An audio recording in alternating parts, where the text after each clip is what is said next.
بنو عبد کلال کے مضافات میں انہوں نے پڑاؤ ڈالا تھا۔ سامان اتارتے ہوئے جو ہی یشکر کے غائب ہونے کا پتہ چلا، مالک غصے میں آ گیا تھا۔ سوچے سمجھے منصوبے کے مطابق اس نے دونوں بھائیوں کو خوب ڈانٹا اور صدا کے طور پر یشکر کے پیچھے جانے کا حکم دیا۔ دوسرے معززین نے دبی زبان میں اسے منع بھی کیا کہ ایک زخمی غلام کے لیے اتنی تنگودو کرنا کسی لحاظ سے مناسب نہیں تھا، لیکن مالک اپنے فیصلے پر ڈٹا رہا۔ مرزان اور اغلب گھوڑوں پر بیٹھ کر واپس چل پڑے۔ اپنے پڑاؤ سے کوداس کوس دور آتے ہی انہیں ایک درختوں کا جھنڈ مل گیا تھا۔ سہ پیر تک دونوں وہی لیٹے آرام کرتے رہے۔ جو ہی مغرب کی جانب سورج کا جھکاؤ واضح ہوا، انہوں نے واپسی کی راہ لی۔ یشکر کی موت کی خبر نے کسی کے لیے حیرانی کا باعث نہیں تھی۔ اس دوران بادیہ کو بھی ہوش آ گیا تھا۔ تینوں بھائیوں کو دیکھ کر وہ خوشی سے کھل اٹھی تھی، لیکن خوشی کے وہ لمحات نہایت مختصر تھے۔ جو ہی اسے یشکر کے مرنے کا معلوم ہوا، ایک دم اس کی آنکھیں آبشار کا منظر پیش کرنے لگی۔ جھوٹ بولتے تھے تم، جھوٹے، چھوڑ گئے نا اپنے سردار زادی کو اکیلا۔ تم تو کہتے تھے بہشت میں اکٹھے جائیں گے، پھر ارادہ کیوں تبدیل کر دیا؟ بس اتنی ہی محبت تھی، یہ نہیں سوچا کہ تمہارے بعد بادیہ پر کیا گزرے گی۔ اس کی سوچوں میں ہزاروں شکوے پھیل گئے تھے۔ مردان نے مالک کی طرف دیکھا اور آنکھوں میں اشارہ کر کے تینوں بھائی اسے اکیلا چھوڑ کر خیمے سے باہر آ گئے تھے۔ مالک نے فوراً قافلے کے افراد کو اکٹھا کر کے مختصر سے ہدایت دی۔ تمام کو معلوم ہونا چاہیے کہ فارسی غلام سردار زادی بادیہ کو بچاتے ہوئے زخمی ہوا تھا۔ اب اگر بادیہ کو معلوم ہو گیا کہ اس کی حفاظت کرنے والے کو ہم بے پرواہی سے چھوڑ کر آ گئے تھے اور ہماری وجہ سے وہ جانبر نہیں ہو سکا، تو شاید وہ خفگی کا اظہار کرے اور خود کو یا ہمیں قصوروار ٹھہراتے ہوئے وہ کوئی الٹی سیدھی حرکت کر بیٹھے۔ مناسب یہی ہے کہ تمام نے کہنا ہے کہ وہ ہمیں مردہ ملا تھا۔ یوں بھی حکیم بلتا بن قنب کہہ رہے تھے کہ اس کا جانور ہونا مشکل تھا۔ بلتا بن قنب نے فوراً ہی مالک کی تائید میں سر ہلا دیا تھا۔ اس کے پیٹ کا گھاؤ خطرناک تھا، گو ہم نے زخموں کو داغ دیا تھا، لیکن پھر بھی اس کے بچ جانے کی امید نہ ہونے کے برابر تھی۔ وہاں انہوں نے ہفتہ بھر پڑاؤ ڈالے رکھا۔ اس دوران بادیہ کا زخم کافی بہتر ہو گیا تھا، لیکن جو گھاؤ اس کے دل پر لگا تھا اس کا کوئی مرہم نہیں تھا۔ یشکر نہایت مختصر وقت کے لیے اس کی زندگی میں آیا تھا اور انمٹ نقوش چھوڑ گیا تھا۔ اس کی چاہت بھری گفتگو، وارفتگی سے دیکھنا، نرم لہجے میں میری سردارزادی کہنا، اپنے مضبوط بازو میں بھر کر گھوڑے پر بٹھانا اتارنا، اس کے غصے کو یوں خندہ پیشانی سے برداشت کرنا جیسے وہ اسی کام کے لیے دنیا میں آیا ہو، اور پھر اس کی بے جگری بہادری کہاں بھلانے کی قابل تھی۔ سردار خسروہ بن قلاس جیسے شاہزور کو اس نے صفحہ ہستی سے مٹا دیا تھا۔ بنو نوفل کے 10 سواروں کو گھڑی بھر میں خاک چٹا دی تھی۔ اگر بادیہ کو زخمی ہوتا دیکھ کر وہ اپنے حواس نہ کھو بیٹھتا تو بنو نوفل کے سواروں کی تلوار اسے چھو بھی نہیں سکتی تھی۔ بادیہ کو اپنی نادانی پر افسوس ہوا۔ اگر وہ احمقانہ انداز میں لڑائی میں شامل نہ ہوئی ہوتی تو یشکر اس کے پاس موجود ہوتا۔ وہ اندھیرا چھانے سے پہلے پڑاؤ ڈالنے کی تیاری کر رہے تھے جب قتیلہ وہاں پہنچ گئی تھی۔ ملکان اسے آتا دیکھ کر خوش ہو گیا تھا۔ امریل نظر نہیں آ رہا تھا۔ اس نے چھوٹتے ہی پوچھا۔ ایک خاتون نے ملکہ قتیلہ سے پناہ مانگی تھی، اس کا شوہر بیمار تھا، انہی کے ساتھ آ رہا ہے۔ ملکان ہنسا۔ لگتا ہے ملکہ قتیلہ رحم دل ہوتی جا رہی ہے۔ وہ سنجیدگی سے بولی، نہیں ملکان، ملکہ قتیلہ رحم دل نہیں، سمجھدار ہوتی جا رہی ہے، اور اس سمجھداری کی ابتدا تمہیں زندہ چھوڑنے سے ہوئی، کیونکہ ملکہ قتیلہ کتنی ہی شاذور کیوں نہ ہو، اسے صحرائے اعظم میں بقا کی جنگ لڑنے کے لیے سپاہیوں کی ضرورت ہے، اور یہ سمجھداری ہی تھی کہ ملکہ قتیلہ کے قبیلے کی گنتی جو 4 سے شروع ہوئی تھی آج 100 کا عدد عبور کر گئی ہے۔ یقیناً ملکہ قتیلہ سرخ شراب سے مستفید ہونا چاہے گی۔ ملکان نے ہاتھ میں پکڑا مشکیزہ اس کی جانب بڑھایا۔ ماں جی کہتی ہیں کہ ملکہ قتیلہ سرخ شراب زیادہ پسند کرتی ہے۔ عریسہ کی یاد اس کے ہونٹوں پر ہنسی لے آئی تھی۔ اس کا وہ تبسم ملکان کو انوکھا لگا تھا، یوں جیسے کوئی معصوم دوشیزہ مسکرا رہی ہو، ورنہ اسے مسکراتا دیکھ کر ملکان کو لگتا کوئی شیرنی دانت نکو سے شکار پر حملہ کرنے والی ہے۔ ملکان نے مشورہ دیا، اب ملکہ قتیلہ کو اپنی امی کو بنو ترید لانا چاہیے۔ ہاں، مشکیزہ منہ سے لگا کر اس نے چند بڑے گھونٹ لیے اور مشکیزہ واپس ملکان کی جانب بڑھا دیا۔ رشاقہ کو ملکہ قتیلہ کے پاس بھیجو۔ ملکان سر ہلاتا ہوا اس کے خیمے سے نکل گیا۔ وہ چمڑے کے تکیے سے ٹیک لگا کر بیٹھ گئی۔ اس کے نیچے ہرن کی کھال کا بستر بچھا تھا۔ تھوڑی دیر بعد سرخروش رشاقہ جھجکتے ہوئے اس کے خیمے میں داخل ہوئی۔ ملکہ قتیلہ کی رات سلامتی والی ہو۔ اس نے اندر داخل ہوتے ہی سلام کہا۔ بیٹھو۔ اس کے سراپے پر گہری نظر ڈالتے ہوئے قتیلہ نے دھیمے لہجے میں کہا۔ وہ چٹائی پر بیٹھ گئی تھی۔ قتیلہ نے نرمی سے پوچھا، اب بتاؤ، بنو اقرب کے جوان بنو ضب کے بزدلوں کے سامنے بھیڑ کے بچے سے بھی زیادہ کمزور اور ذلیل کیسے ہو گئے تھے؟ رشاقہ تفصیل بتاتے ہوئے بولی، بنو ضب کے سردار رضا بن اسد کا چھوٹا بھائی کرکم بن اسد بنو اقرب کے مضافات میں شکار کھیل رہا تھا۔ پانی ختم ہونے پر وہ اپنے 2 ساتھیوں کے ہمراہ بنو اقرب کے کنویں سے مشکیزہ بھرنے کے لیے آیا۔ موسم نہایت خوشگوار تھا۔ کنویں سے مولک نخلستان میں ہم جھولا جھول رہی تھی۔ اس کی نظر مجھ پر پڑی۔ وہ عشق اشار پڑھ کر مجھے چھیڑنے لگا اور میں نے اسے بزدلی کا تانا دیتے ہوئے شمشیر زنی کی دعوت دے ڈالی۔ ایک مرد کے لیے عورت کی للکار برداشت کرنا کافی مشکل ہوتا ہے، اور پھر اسے اپنی شمشیر زنی پر زوم تھا۔ وہ فوراً مقابلے پر تیار ہو گیا۔ شمشیر زنی میں نے اپنے ابو جان سے سیکھی تھی۔ بنو اقرب کے کم ہی ایسے مرد تھے جو مجھ سے مقابلہ کر پاتے۔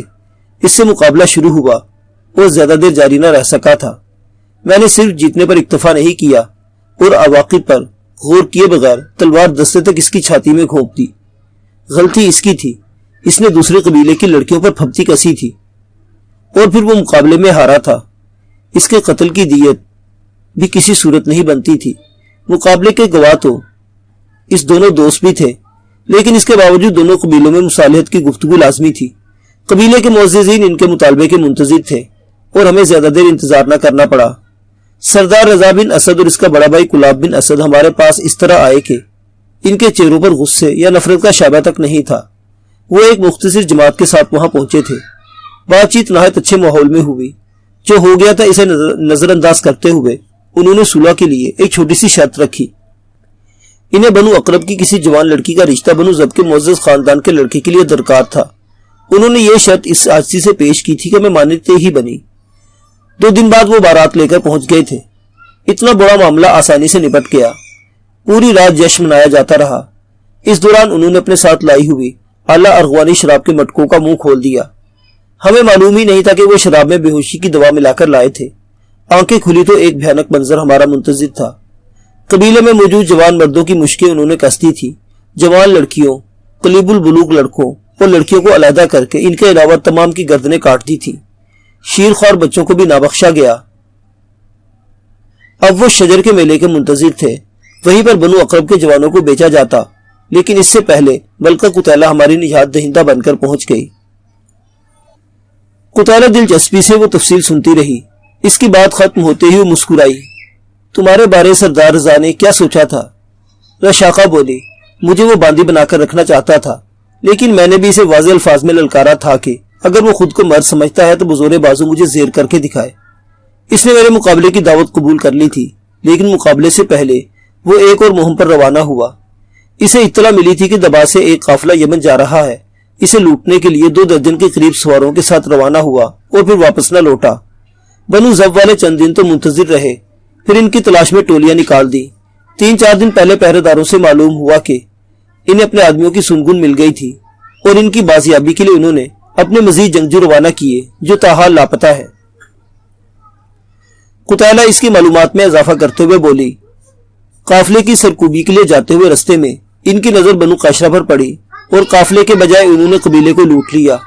بات یہاں تک رہتی تو ٹھیک تھا، لیکن اس کے بعد سردار رضا کے بڑے بھائی کلاب بن اسد نے ملکہ قتیلہ پر ہاتھ ڈال دیا۔ نتیجے کے طور پر انہیں زندگیوں سے ہاتھ دھونے پڑے اور ان کی موت کا بدلہ لینے والے جنگجو بھی ملکہ قتیلہ کا شکار بن گئے۔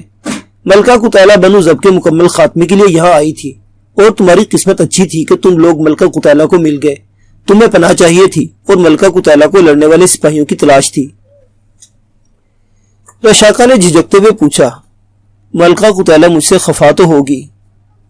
میں انجانے میں بہت بدتمیزی کر گئی تھی۔ قتیلہ متبسم ہو کر نفی میں سر ہلایا۔ ملکہ قتیلہ کو جنگجو لڑکیاں پسند ہے، اگر خفا ہوتی تو تمہارے سر دھڑ کے درمیان کب کی جدائی ڈال چکی ہوتی۔ رشاقہ ندامت بھرے لہجے میں بولی، میں نے سوچا بھی نہیں تھا کہ کوئی لڑکی اتنی آسانی سے ابو جان کے مائناز شگید کو چت کر دے گی۔ ابو جان کی وفات کے بعد ضحاک بن عتیقی بنو اقرب کا سب سے بہترین لڑاکا تھا۔ قتیلہ نے پوچھا، تمہیں وہ اچھا لگتا ہے؟ رشاقہ نے نفی میں سر ہلایا، مجھے اپنے معیار کا آج تک نظر ہی نہیں آیا۔ البتہ کچھ عرصے پہلے ہمارے پڑوسی قبیلے بنو سعد کے قافلے پر قزاقوں نے حملہ کیا تھا۔ اس حملے کو ایک فارسی نوجوان یشکر نے نہ صرف پسپا کیا تھا بلکہ قزاقوں کو 2 درجن پر لاشیں چھوڑ کر بھاگنا پڑا۔ اس کا تعلق بنو جساسہ سے تھا۔ دونوں قبیلے ایک ہی قافلے کی صورت حرکت کر رہے تھے۔ بنو سعد کی ایک سہیلی سے مجھے اس کے بارے میں معلوم ہوا جس کا بھائی اس قافلے میں شامل تھا۔ اس کے مطابق قزاقوں کے 6 سوار یشکر کی تلوار کا نشانہ بنے تھے۔ تبھی میرے دل نے یشکر نامی فارسی جوان کو سراہا تھا اور اب چند دن پہلے ہی معلوم ہوا کہ یشکر نے بنو جساسہ کی سردارزادی کے عشق میں مبتلا ہو کر بنو نوفل کے سردارزادے کو قتل کر دیا۔ اپنے سردارزادے کا بدلہ لینے کے لیے جب اہل بنو نوفل نے بنو جساسہ پر چڑھائی کی تو وہ سردارزادی کو ساتھ لے کر فرار ہو گیا اور اب تک بنو نوفل والے دونوں کی تلاش میں زمین و آسمان ایک کیے ہوئے ہیں مگر اسے تلاش نہیں کر سکے۔ قتیلہ مستفسر ہوئی، وہ قافلہ بنو کاظمہ سے ہو کر آ رہا تھا؟ آپ کو کیسے پتا چلا ملکہ؟ رشاقہ نے حیرانی ظاہر کی۔ اس فارسی جوان کی خوش قسمتی تھی کہ اس دن ملکہ قتیلہ دبا سے یمن جانے والے قافلے کو لوٹنے گئی تھی، ورنہ آج رشاقہ کسی یشکر نامی جوان سے واقف نہ ہوتی۔ میں سمجھی نہیں ملکہ قتیلہ۔ رشاقہ کی حیرانی زائل نہیں ہوئی تھی۔ ملکہ قتیلہ کا تعلق بنو نصر سے ہے اور جب یہ واقعہ پیش آیا اس دن بنو نصر کی 2 ٹولیاں 2 مختلف قافلوں کو لوٹنے گئی تھی۔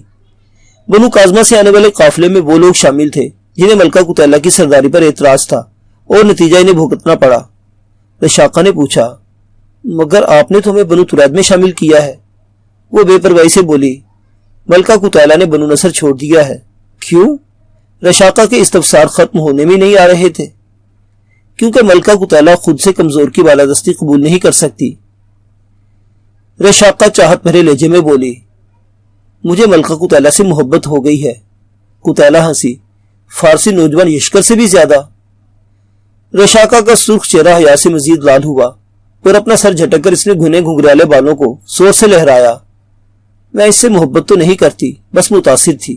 وہ اچھا جنگجو ہے اور بہترین لڑاکوں سے متاثر ہو جانا میری کمزوری ہے۔ قتیلہ ناگواری سے بولی، وہ ایک بزدل شخص ہے، سوتے ہوئے دشمن پر وار کرنا اچھے لڑاکوں کا شیوا نہیں ہوتا، اور سنا ہے اس نے بنو نوفل کے سردارزادے کو سوتے میں ہلاک کیا تھا۔ ایسا تو نہیں ہے، رشاقہ نے نفی میں سر ہلایا۔ بنو جساسہ کے حلیف قبیلے بنو ویل کا سردار مسدہ بن فرازی چچا منقر بن اسقا کا گہرا دوست ہے۔ انہی سے چچا منقر بن اسقا کو ساری بات معلوم ہوئی تھی۔ ان کا کہنا ہے کہ یشکر نے بنو نوفل کے سردارزادے حزیل کو سوتے میں ہلاک نہیں کیا تھا بلکہ جگا کر اس سے مقابلہ کیا اور وہ مقابلے میں ہار گیا تھا۔ اس کے بعد بنو جساسہ کے وفد نے بنو نوفل جا کر پیشکش کی تھی کہ وہ اپنے بہترین جنگجو کو یشکر سے لڑا کر جانچ کر سکتے ہیں، لیکن بنو نوفل والے اسے ایک غلام گردان کر مقابلے سے پہلو تہی کر گئے۔ قتیلہ نے معنی خیز لہجے میں پوچھا، تم اس کی بہت زیادہ طرفداری کر رہی ہو؟ رشاقہ صاف گوئی سے بولی، کیونکہ ملکہ قتیلہ کے بعد میں یشکر سے متاثر ہوں۔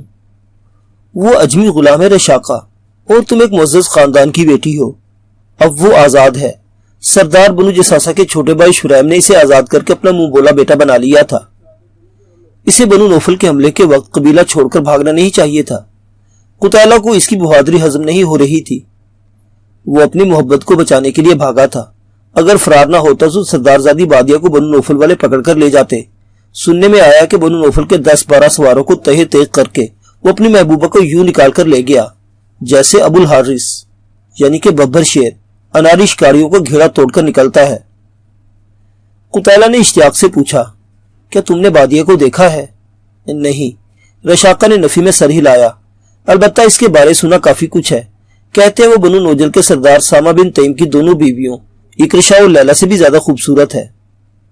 قتیلہ نے منہ بنایا، وہ ملکہ قتیلہ کو اچھی نہیں لگتی۔ رشاقہ جلدی سے بولی، وہ یقیناً حسین ہوگی، لیکن ملکہ قتیلہ کے حسن کے سامنے اس کے حسن کا چراغ تو نہیں جلے گا۔ قتیلہ کھل کھلا کر ہنسی جیسے رشاقہ کی بیوقوفی سے محظوظ ہوئی ہو۔ کیا ملکہ قتیلہ خوبصورت ہے؟ رشاقہ خلوص سے بولی، میری آنکھوں نے تو آج تک ایسی صورت نہیں دیکھی۔ ہو سکتا ہے اس وشاک کو دیکھنے کے بعد تمہاری رائے تبدیل ہو جائے۔ قتیلہ نے بادیہ کو نفرت انگیز نام سے یاد کیا۔ اگر ملکہ قتیلہ کو ناگوار نہ گزرے تو ایک سوال پوچھوں؟ قتیلہ فراخ دلی سے بولی، ملکہ قتیلہ نے تمہیں اپنا دوست بنا لیا ہے تم بغیر کسی جھجک کے سوال کر سکتی ہو۔ مجھے ملکہ کتیلہ کی دوستی پر ساری زندگی فخر رہے گا، ممنونیت بھرے لہجے میں کہتے ہوئے وہ پوچھنے لگی، آپ کو بادیہ اور یشکر برے کیوں لگتے ہیں؟ ملکہ کتیلہ نے کبھی سوچا نہیں، بلکہ ملکہ کتیلہ اور ان کا کبھی واسطہ ہی نہیں پڑا۔ البتہ ایک بار بنو نوفل کے سواروں کی ٹولی سے سامنا ہوا، انہوں نے ملکہ کتیلہ کو بادیہ سمجھ کر ہاتھ ڈالنا چاہا تھا۔ خیر ان کی جسارت کا جواب تو ملکہ کتیلہ نے دے دیا تھا، لیکن اس وقت سے وہ بری لگنے لگی۔ بلکہ کل بھی ایک عورت نے ملکہ کتیلہ کو بادیہ سمجھ لیا تھا، اور حیرانی کی بات یہ کہ اس نے بادیہ کو دیکھا بھی ہوا ہے۔ رشاقہ نے خیال ظاہر کیا، شاید بادیہ کی شکل ملکہ کتیلہ سے ملتی جلتی ہو۔ ملکہ کتیلہ نے اس سنہری بالے والوں سے یہی بات پوچھی تھی، کہہ رہی تھی کہ جسامت تو نہیں البتہ چہرے سے وہ ملکہ کتیلہ کے مشابہ ہے۔ رشاقہ نے اسے آنکھیں بند کرتے دیکھ کر کہا، ملکہ کتیلہ تھکی ہوگی۔ ملکہ کتیلہ تھکتی نہیں ہے، مگر آرام کرنا چاہے گی، اور رشاقہ سر ہلاتے ہوئے خیمے سے باہر نکل گئی۔ بادیہ کو زیادہ سے زیادہ آرام دینے کے لیے وہ 1 ماہ بعد قبیلے پہنچے تھے۔ اجڑے پجڑے قبیلے کو دیکھتے ہی ان کی آنکھیں نم ہو گئی تھی۔ قافلے پر سب سے پہلے حکیم قنب بن شمس کی نظر پڑی تھی۔ وہ بمشکل چل سکتا تھا، لیکن قافلے کو دیکھ کر وہ اتنا خوش ہوا تھا کہ بھاگتا ہوا ان تک پہنچا تھا۔ بیٹے سے ملتے ہوئے اس کی آنکھیں اشکبار ہو گئی تھی۔ قافلے والوں کے زخم ایک بار پھر تازہ ہو گئے تھے۔ اونٹوں کو بٹھا کر سامان اتارنے سے پہلے وہ بنو جساسا کے بچ جانے والے بوڑھوں کو ملنے حویلی میں داخل ہوئے۔ بادیہ کا زخم اب بہتر تھا، وہ بغیر سہارے کے چل سکتی تھی، لیکن اس کے باوجود اغلب نے اسے سہارا دیا ہوا تھا۔ شریم کو زندہ دیکھ کر انہیں نہایت خوشی ہوئی تھی۔ شریم کا زخم بھی اب ٹھیک تھا۔ شریم اپنے حجرے میں اکیلا تھا۔ مالک، مروان اور اغلب کے ہمراہ بادیہ کو دیکھ کر وہ حیرت سے اچھل پڑا تھا۔ سب سے پہلے بادیہ اس کے سینے سے لپٹ کر رو پڑی۔ اس کے سر پر ہاتھ پھیرتے ہوئے شریم کی آنکھیں بھی نم ہو گئی تھی۔ جذبات کا طوفان تھمتے ہی شریم نے یشکر کے متعلق پوچھا تھا۔ بادیہ دوبارہ بلک پڑی تھی۔ شریم نے گلگور لہجے میں پوچھا، کیا ہوا تھا؟ بادیہ ہونٹوں سے جذبات سے روندھی ہوئی آواز برآمد ہوئی، ان کی تعداد 10 تھی، اور عزا کی قسم وہ 20 بھی ہوتے تو یشکر کا کچھ نہیں بگاڑ سکتے تھے، لیکن مجھ سے نادانی سرزد ہوئی۔ انہوں نے مجھے بھاگنے کا کہا، مگر میں ان کی مدد کرنا چاہتی تھی، اس لیے وہی کھڑی رہی، اور پھر میں نے بنو نوفل کے ایک سوار کے عقب سے تلوار کا وار کیا۔ وہ تو خاص زخمی نہ ہوا، البتہ اس کے جوابی وار سے مجھے کاری زخم آ گیا تھا۔ یشکر 7 سواروں کو ہلاک کر چکے تھے، لیکن میری چیخ سن کر حواس باختہ ہو گئے اور مجھے سنبھالنے دوڑ پڑے۔ مجھے گھائل دیکھ کر انہیں دشمن بھول چکا تھا۔ مجھے زخمی کرنے والا میرے ہی قریب کھڑا تھا۔ اس کی گردن کاٹ کر وہ میرے زخم پر کپڑا باندھنے لگے۔ اسی وقت بزدل دشمن نے پیچھے سے وار کر کے انہیں زخمی کر دیا۔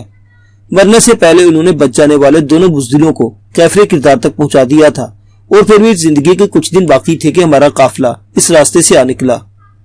وہ گلوگیر آواز میں سب کچھ بتاتی گئی۔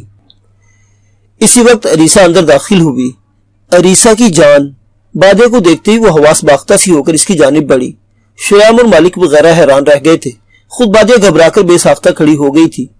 بادیہ سے 2 قدم دور ایک دم عریسہ کے قدموں میں ٹھہراؤ آیا، اور اس کی خوشی سے چمکتی آنکھیں بجھ گئی تھی۔ معذرت خواہوں بیٹی، مجھے غلط فہمی ہوئی۔ اس کے ندامت بھرے لہجے میں گہرا دکھ پوشیدہ تھا۔ یہ میری بھتیجی بادیہ ہے۔ شریم نے فوراً تعارف کرانے لگا، اور یہ عریسہ بنت منظر ہے، بنو جساسا کے سردار شریک کے ساتھ قافلے میں شامل تھی۔ قافلہ لوٹنے کے بعد قزاقوں کے ہاتھ چڑھ گئی، اور پھر انہی کے پاس رہی۔ کچھ دن پہلے ہی لوٹی ہے۔ اب یہ تمہاری چچی ہے۔ تو تم ہو بادیہ؟ عریسہ نے آگے بڑھ کر اس کا چہرہ دونوں ہاتھوں میں تھاما۔